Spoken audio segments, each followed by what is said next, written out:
அனைவருக்கும் வணக்கம். ஒரு சில சந்தர்ப்பங்களில் ஒரு சில வித்தியாசமான நபர்களை சந்திச்சிருப்போம். ஒரு சிலர் எதுவுமே பேசாமல் பார்வையாலேயே நம்மளை ஏளனமாக பார்ப்பாங்க. இந்த மாதிரி நபர்கள் தான் நம்மளை அதிகமாக நம்மளோட மனசை புண்படுத்துவாங்க. இது ஒரு வகை மக்கள். இன்னொரு வகை மக்கள் எப்படி இருப்பாங்கன்னா, தன்னைத்தானே பெரிய ஆளாக நினச்சி நடந்துக்கிடுவாங்க. தனக்குத்தானே பெருமை பேசிக்கிடுவாங்க. தன்னோட நிலையை உயர்த்தி பேசுவாங்க. இந்த மாதிரி எண்ணம் உள்ள நபர்கள் அகங்காரம் கொண்டவங்க, தற்பெருமை பேசுவாங்க.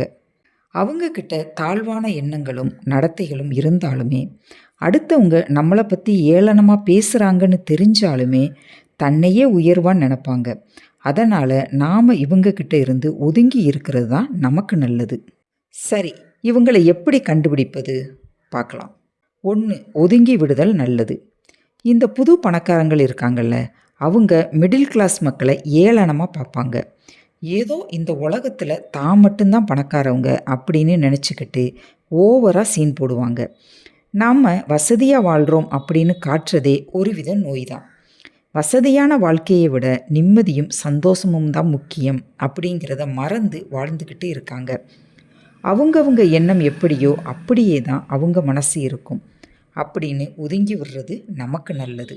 2. அவசியம் இல்லை. ஒரு சிலர் நம்மக்கிட்ட இல்லாத ஒன்று அவங்கக்கிட்ட இருப்பதாக நினச்சிக்கிட்டு, தன்னை ஒரு பெரிய அறிவுஜீவியாக நினச்சிக்கிட்டு, நமக்கு ஒன்றுமே தெரியாது, அவங்களுக்கு தான் எல்லாமே தெரியும்னு நினச்சி நம்மளை மட்டம் தட்டுவாங்க. தரம் தாழ்த்தி பேசுவாங்க.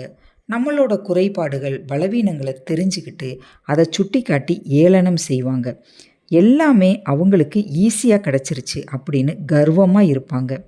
இப்படிப்பட்ட நபர்களையெல்லாம் நாம் பொருட்படுத்த தேவையே இல்லை, அதுக்கு அவசியமும் இல்லை. சரி, இந்த மாதிரி நபர்களை நாம் எப்படி எதிர்கொள்வது? 1. முதல் வேலையாக மௌனமாக அந்த இடத்த விட்டு நகர்ந்துடணும். 2. அங்கேயே தான் அந்த இடத்துல தான் இருக்க வேண்டிய சூழ்நிலை இருக்குது அப்படிங்கிற பட்சத்தில் பேச்சை மாற்ற முயற்சி செய்யணும். 3. சரி, எதுவுமே சரிப்பட்டு வரல அப்படின்னு தெரிஞ்சால் அவங்களையும் அவங்க பேச்சையும் புறக்கணித்து அலட்சியப்படுத்தணும். 4.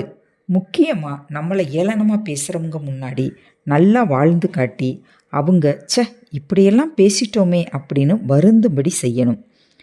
மனித வாழ்க்கையில் பிறரோட மனம் புண்படும்படி யாரையுமே பார்த்து ஏளனம் செய்யக்கூடாது.